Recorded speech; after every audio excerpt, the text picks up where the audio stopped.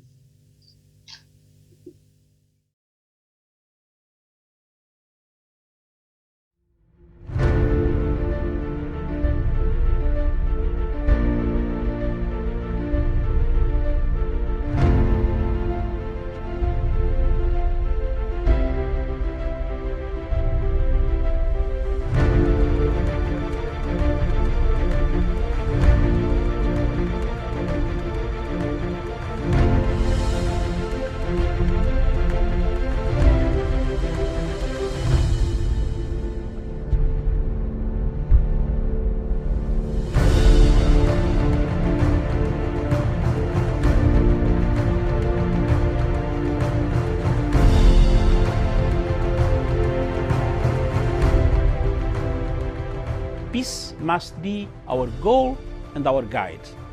And all that we strive for as a human family, dignity and hope, progress and prosperity, depends on peace. But peace depends on us.